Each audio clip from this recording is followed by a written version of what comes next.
Wow super! ఇలా బెల్లం అన్నంలో నెయ్యి వేసుకొని తింటే ఆ రుచే వేరు.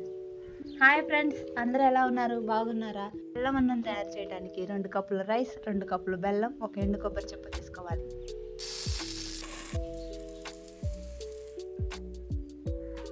రైస్ని శుభ్రంగా వాటర్తో 2-3 సార్లు నీట్గా కడిగి పెట్టుకోవాలన్నమాట. ఈ బెల్లాన్ని కూడా గుండ్రాయి తీసుకొని చిన్న చిన్న ముక్కలుగా కొట్టుకోవాలన్నమాట.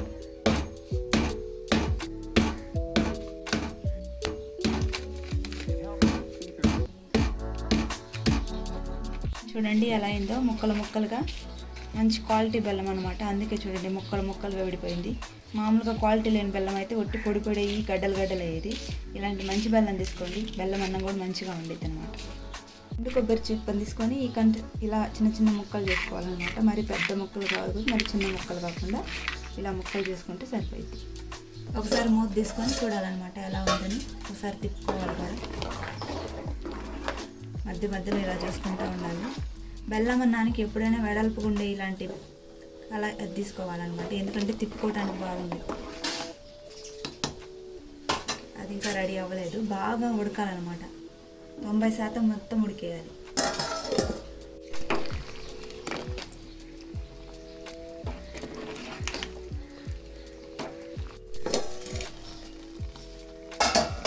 ఓకే చూడండి ఫ్రెండ్స్, మెత్తగా అయితే ఉడికింది.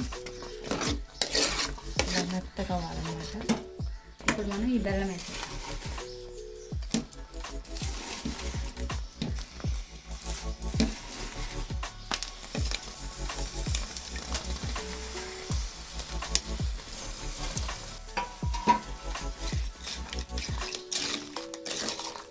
ఇలా బాగా పెట్టాలి.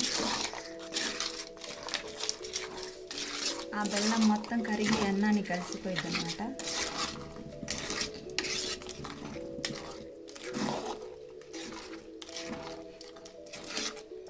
ఇలా తిప్పుకోవటం వల్ల ఏమన్నా అన్నం మెతుకులు ఉంటే అవి కూడా మెత్తగా అయిపోతాయి. చాలా అంటే చాలా టేస్టీగా ఉంటుంది, మీరు కూడా ట్రై చేయండి.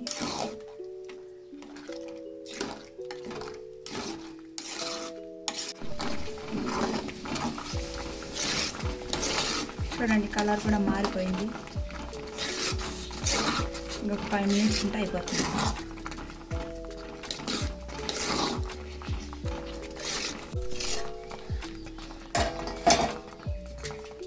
ఓకే, ఫైనల్గా రెడీ అయిపోయింది. లాస్ట్లో మనం ముందుగా పెట్టుకున్న కొబ్బరి ముక్క వేసి ఒకసారి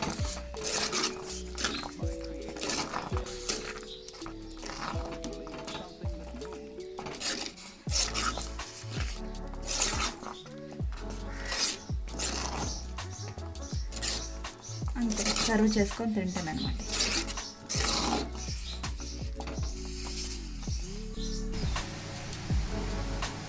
వేడి వేడి నెయ్యి వేసుకొని సర్వ్ చేసుకొని తింటున్నాను.